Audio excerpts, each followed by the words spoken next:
ओम श्री सद्गुरु परमात्मने नमः। श्री योग वशिष्ठ महारामायण उत्पत्ति प्रकरण सर्ग 40। श्री वशिष्ठ जी बोले, हे रामचंद्र जी, जो कुछ जगत है वह सब आकाश रूप है।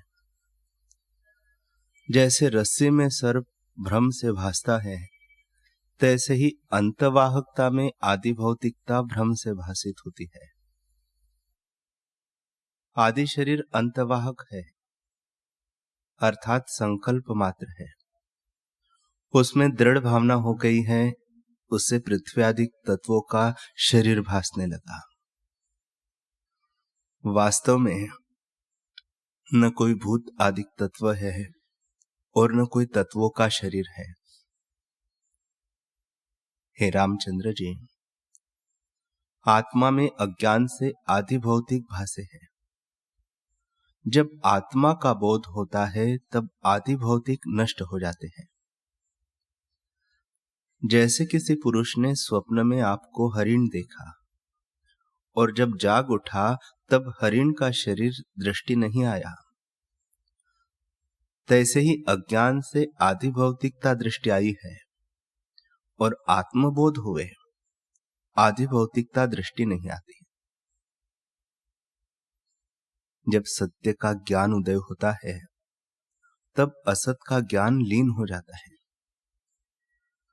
जैसे रस्सी के अज्ञान से सर्प भासता है और रस्सी के ज्ञान से सर्प का ज्ञान लीन हो जाता है, तैसे ही संपूर्ण जगत मन से उदय हुआ है और अज्ञान से आदि भौतिकता को प्राप्त हुआ है।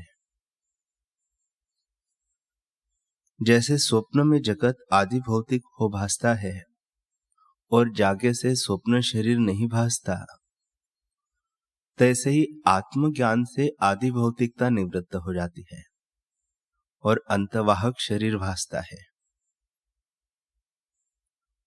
राम जी बोले, हे भगवान, योगीश्वर जो अंतवाहक शरीर से ब्रह्मलोक पर्यंत आते जाते हैं, उनके शरीर कैसे भासते हैं?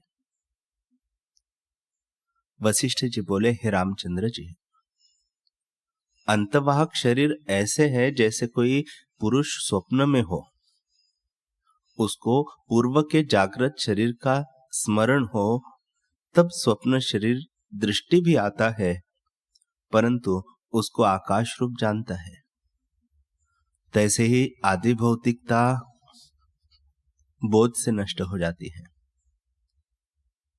जैसे शरद काल का मेघ देखने मात्र होता है, तैसे ही ज्ञानवान योगीश्वरों का शरीर देखने मात्र होता है और अदृश्य रूप है, और को शरीर भासता है पर उसको आकाश रूप ही भासता है।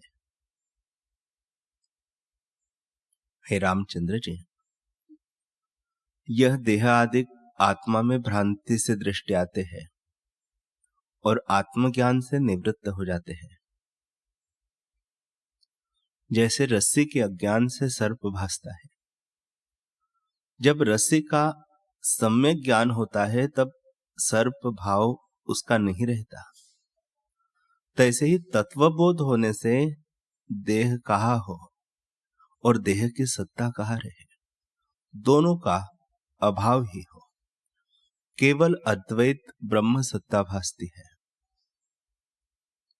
हे रामचंद्र जी, फिर राम जी बोले, हे भगवान, अंतवाहक से आदि भौतिक रूप होता है, वह आदि भौतिक से अंतवाहक रूप होता है, यह आप मुझसे कहिए। श्री वशिष्ठ जी बोले, हे रामचंद्र जी, मैंने तुमको बहुत बार कहा है, तुम मेरे कहे को धारण क्यों नहीं करते? मैंने आगे भी कहा है कि जो कुछ जीव है वह सब अंतवाहक है, आदि भौतिक कोई नहीं। आदि में जो शुद्ध संवित मात्र से संवेदन आभास उठा है, उससे इस जीव का संकल्प रूप अंतवाहक आदि शरीर हुआ।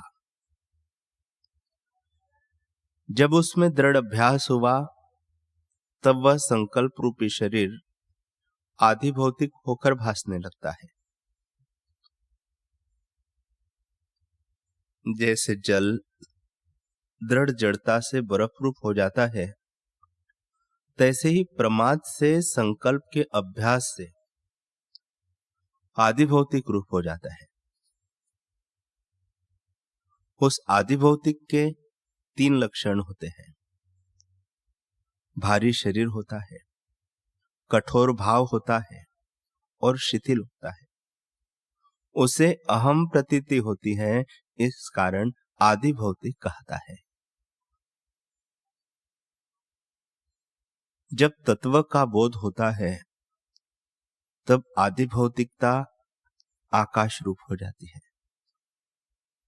जैसे स्वप्न में देह से आदि लेकर जगत बड़ा स्पष्ट रूप भासता है, और जब स्वप्न में स्वप्न का ज्ञान होता है कि यह स्वप्न है, तब वह स्वप्न का शरीर लघु हो जाता है, अर्थात संकल्प रूप हो जाता है। तैसे ही परमात्मा के बोध से आदि भौतिक शरीर निवृत्त हो जाते हैं और संकल्प रूप भासता है।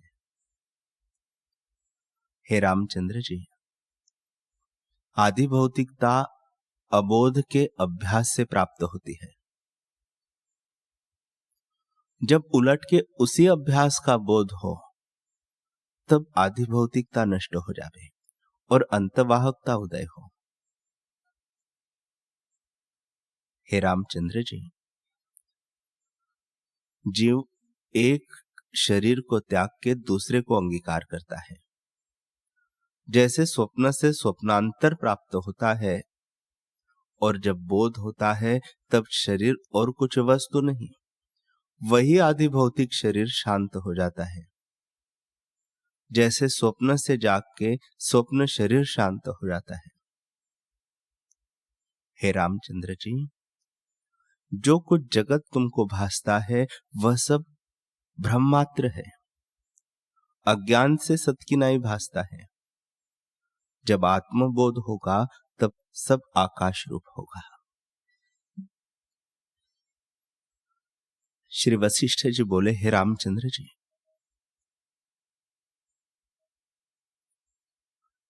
जब वह दोनों देवियां अंतःपुर में गई तब प्रबुद्ध लीला कहने लगी, हे देवी जी, समाधि में लगे मुझको कितना काल व्यतीत हुआ।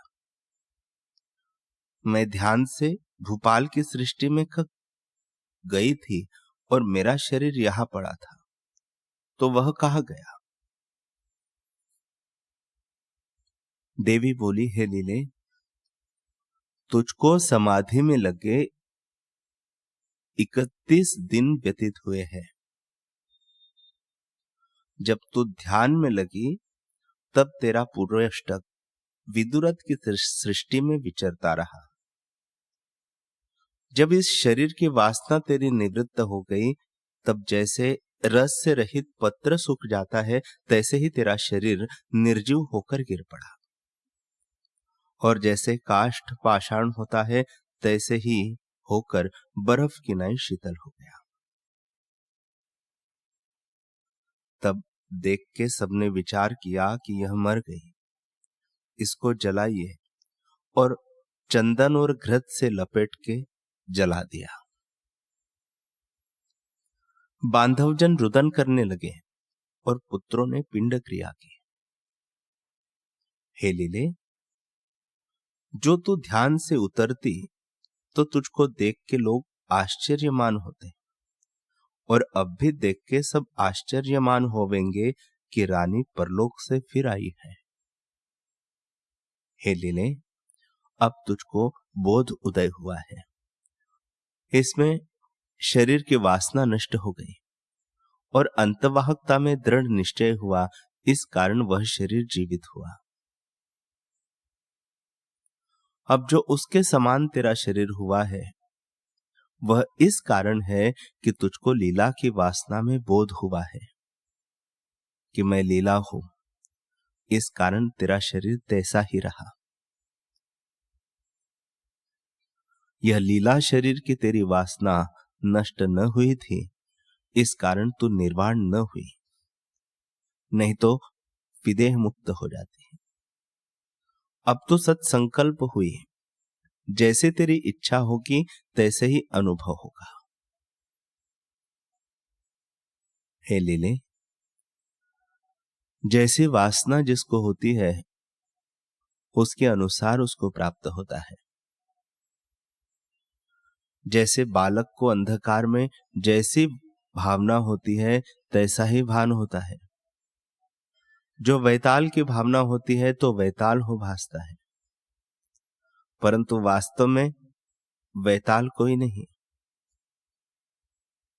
जैसे जितनी आदि भौतिकता भासती है वह ब्रह्मात्र है। सब जीवों का आदि शरीर अंतवाहक है, सो प्रमाद से आदि भौतिक भासता है। हे लीले, एक लिंग शरीर है, एक अंतवाहक शरीर है। यह दोनों संकल्प मात्र है और इनमें इतना भेद है कि लिंग शरीर संकल्प रूपी मन है, उसमें जिसको आदि भौतिकता का अभिमान होता है उसको गौरवत्व और कठोर रूप और वर्णाश्रम का अभिमान होता है। जिस पुरुष को ऐसे अनात्म में आत्म अभिमान हुआ है, जिसकी आदि भौतिकता लिंग देह है, उसकी चिंतना सत्य नहीं होती। जिसको आदि भौतिकता का अभिमान नहीं होता वह अंतवाहक शरीर है। वह जैसा चिंतवन करता है वैसे ही सिद्धि होती है। हे लीले, तू अब अंतवाहक में दृढ़ स्थित हुई है, इस कारण तेरा फिर वैसा ही शरीर हुआ है। तेरी आदि भौतिकता बुद्धि नष्ट हो गई है और वह स्थूल शरीर शव होकर गिर पड़ा है। जैसे जल से रहित मेघ हो और जैसे सुगंध से रहित फूल हो, तैसे ही तेरा शरीर हो गया है और अब तू सत्य संकल्प हुई है। जैसा चिंतवन कर तैसा ही होगा। हे लीले, यह कमल नयनी लीला तेरे भर्ता के पास बैठी है और उसको इस अंतःपुर के लोग और सहेलियां जान नहीं सकती, क्योंकि मैंने इनको निद्रा में मोहित किया था। जब तक मेरा दर्शन इसको न होवेगा तब तक इसको और कोई न जान सकेगा। अब यह हमको देखेगी। इतना कहकर वशिष्ठ जी बोले कि हे रामचंद्र जी, ऐसे विचार के देवी उसको अपने संकल्प से ध्यान करने लगी। तब उस लीला ने देखा कि अंतःपुर में बहुत से सूर्यों का प्रकाश इकट्ठा हुआ है और चंद्रमा की नई शीतल प्रकाश है।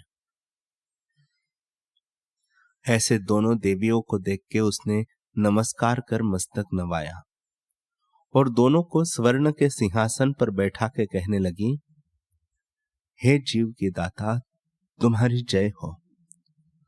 तुमने मुझ पर बड़ी कृपा की है। तुम्हारे ही प्रसाद से मैं यहां आई। देवी बोली, हे पुत्री, तू यहां कैसे आई और क्या वृत्तांत तूने देखा है सो कह। विदुरथ की लीला बोली, हे देवी, जब मेरा भर्ता संग्राम में घायल हुआ तब उसको देख के मैं मूर्छित होकर गिर पड़ी, परंतु मृतक न भई। इसके अनंतर फिर मुझको चेतना फुरी तो मैंने अपना वही शरीर देखा और उस शरीर से मैं आकाश मार्ग को उड़ी। जैसे वायु गंध लेकर उड़ता है, वैसे ही एक कुमारी मुझे उड़ाकर परलोक में भर्ता के पास बैठा आप अंतर्धान हो गई। मेरा भर्ता जो संग्राम में थका था वह आके सो रहा है और मैं संभलती देखती मार्ग से आई हूं, परंतु मुझको तुम दृष्टि कहीं न आई। यहां कृपा कर तुमने दर्शन दिया है। इतना कहकर वशिष्ठ जी बोले कि हे रामचंद्र जी, इस प्रकार सुन के देवी ने प्रबुद्ध लीला से कहा कि अब मैं राजा की जीव कला को छोड़ती हूं। ऐसे कह के देवी ने नासिका के मार्ग से जीव कला को छोड़ दिया और जैसे कमल के भीतर वायु प्रवेश कर जावे अथवा शरीर में वायु प्रवेश कर जावे, वैसे ही शरीर में जीव कला प्रवेश कर गई। जैसे समुद्र जल से पूर्ण होता है, वैसे ही पुर्यष्टक वासना से पूर्ण थी। शरीर की कांति उज्जवल हो गई और जैसे वसंत ऋतु में फूल और वृक्षों से रस फैलता है, अंगों में प्राण वायु फैल गई। तब सब इंद्रियां खिलाई, जैसे वसंत ऋतु में फूल खिल जाते हैं। तब राजा फूलों की शैया से इस भांति उठ खड़ा हुआ, जैसे रोका हुआ विंध्याचल पर्वत उठ आवे। तब दोनों लीला राजा के सम्मुख आ खड़ी हुई और राजा ने कहा, मेरे आगे तुम कौन खड़ी हो? प्रबुद्ध लीला ने कहा, हे स्वामी, मैं तुम्हारी पूर्व पटरानी लीला हूं। जैसे शब्द के संग अर्थ रहता है, तैसे सदा तुम्हारे संग रहती हूं। जब तुम यह शरीर त्याग के परलोक में गए थे, तब मुझसे तुम्हारा अति स्नेह था। इसे मेरा प्रतिबिंब यह लीला तुझको भासी थी। अब जो और कथा का वृत्तांत है, सो मैं तुमसे कहती हूं। हे राजन, हमारे ऊपर इस देवी ने कृपा की है, जो हमारे शीश पर स्वर्ण के सिंहासन पर बैठी है। यह सरस्वती सर्व की जननी है। इसने हमारे ऊपर बड़ी कृपा की है और परलोक से तुम्हें ले आई है। हे रामचंद्र जी, ऐसे सुन के राजा प्रसन्न होकर उठ खड़ा हुआ और देवी सरस्वती जी के चरणों पर मस्तक नवाकर बोला, हे देवी सरस्वती, तुमको मेरा नमस्कार है। तुम सबकी हितकारिणी हो और तुमने मेरे ऊपर बड़ा अनुग्रह किया है। अब कृपा करके मुझको यह वर दो कि मेरी आयु बड़ी हो, निष्कंटक राज्य करूं, लक्ष्मी बहुत हो, रोग कष्ट न हो और आत्मज्ञान से संपन्न हो, अर्थात भोग और मोक्ष दोनों दो। इतना कहकर वशिष्ठ जी बोले, हे रामचंद्र जी, जब इस प्रकार राजा ने कहा, तब देवी ने उसके शीश पर आशीर्वाद दिया कि हे राजन, ऐसा ही होगा। तेरी आयु बड़ी होगी, तेरा शत्रु भी कोई न होगा, निष्कंटक राज्य करेगा, आपदा तुझको न होगी, लक्ष्मी संपदा से संपन्न होगा, तेरी प्रजा भी बहुत सुखी रहकर तुझको देख के प्रसन्न होगी, तेरी प्रजा में आपदा किसी को न होगी और तू आत्मानंद से पूर्ण होगा।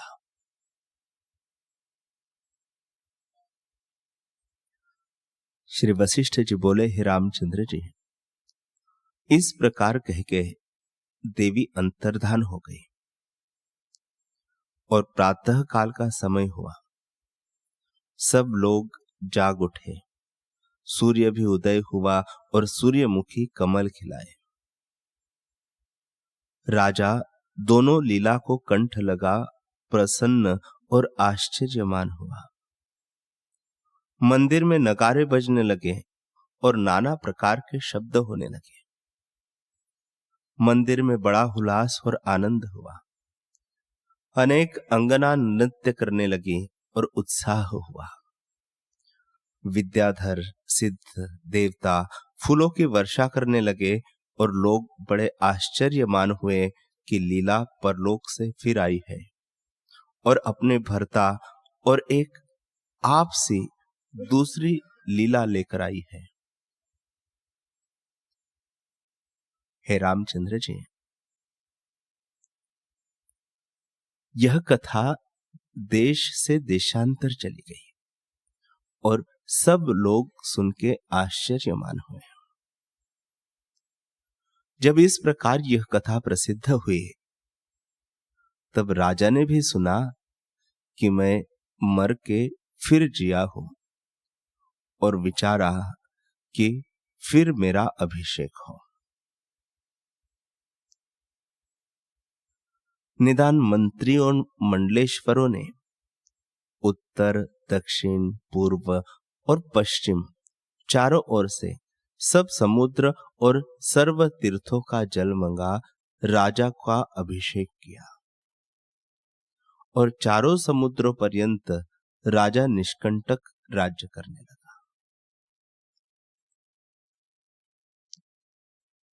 राजा और लीला यह पूर्व की कथा को विचारते और आश्चर्यमान होते थे। सरस्वती जी के उपदेश और प्रसाद से अपना पुरुषार्थ पाके राजा और दोनों लीला ने इस भांति सहस्त्र वर्ष पर्यंत जीवन मुक्त होकर राज किया और मन सहित क्षण इंद्रियों को वश करके यथालाभ संतुष्ट रहे और दृश्य भ्रम उनका नष्ट हो गया। ऐसा सुंदर राजा था कि उसकी सुंदरता की कणिका मानो चंद्रमा थी और उसके तेज की कणिका मानो सूर्य थी। निदान उसने प्रजा को भली प्रकार संतुष्ट किया और सब प्रजा राजा को देख के प्रसन्न हुई और विदेह मुक्त हो दोनों लीला और तीसरा राजा निर्वाण पद को प्राप्त हुआ।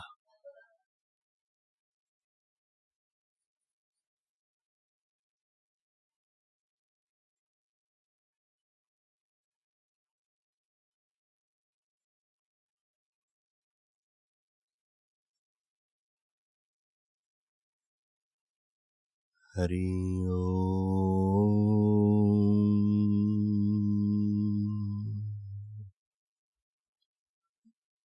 हरि